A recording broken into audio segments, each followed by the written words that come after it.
Hi,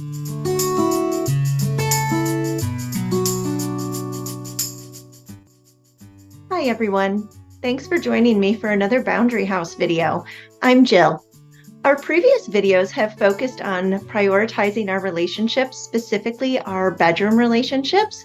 But today I wanted to talk with our single friends about how to apply the Boundary House concept to our dating lives.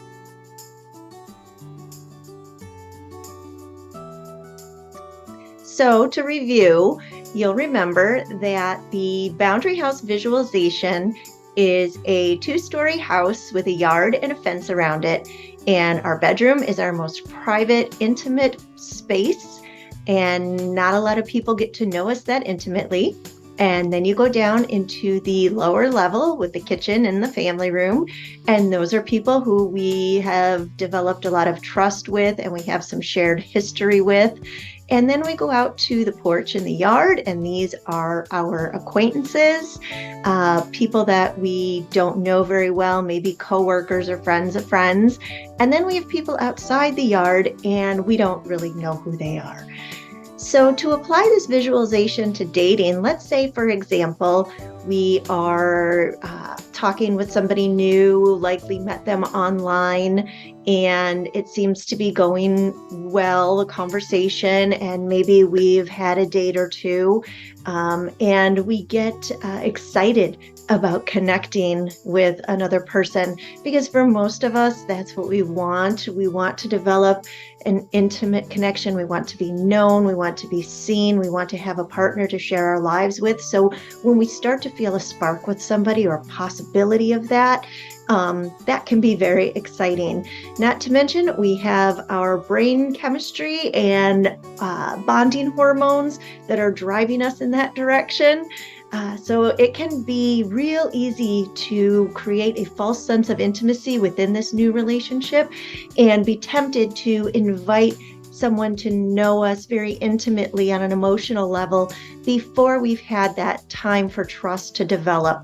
So it's important to remember when we're dating early on in meeting somebody that these are truly outside the fence people. And when we've decided to have some conversations and to maybe go on an actual date with them, all we're doing is opening up the fence gate and we're inviting them into our yard. And this is the place to keep these new relationships as we get to know each other. This is where it's emotionally safe because we're not divulging a lot of private information, and we're also not investing a lot of time, energy, and resources that may be taking away from the relationships that are in our boundary house. So we need to remember to keep these new relationships in the yard until that trust develops. And how is that trust developed? That is developed by returning text messages relatively promptly, returning phone calls, showing up when we say we're going to show up, doing what we say we're going to do, having authentic conversations. It's fun to joke around together, but a lot of sarcasm or poking at each other creates an unsafe emotional environment. So these are some of the ways that trust is built in small moments incrementally over time. And again, we don't have a lot of reason to put in a lot of time, energy, and resources into this until we see that maybe this does have the potential for this person to be in our home and maybe even someday up invited into our bedroom to know us that way. But that takes time to develop.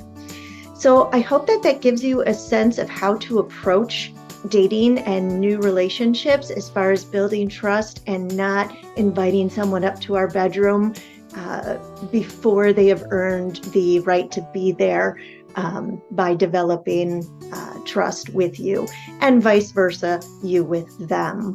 So please try to apply that to new relationships so that you stay grounded, you stay focused on the relationships that are in your house while also slowly getting to know this new person. So for more tips, please go to www.boundaryhouses.com. Be sure to like and subscribe on our YouTube channel. And thanks for watching.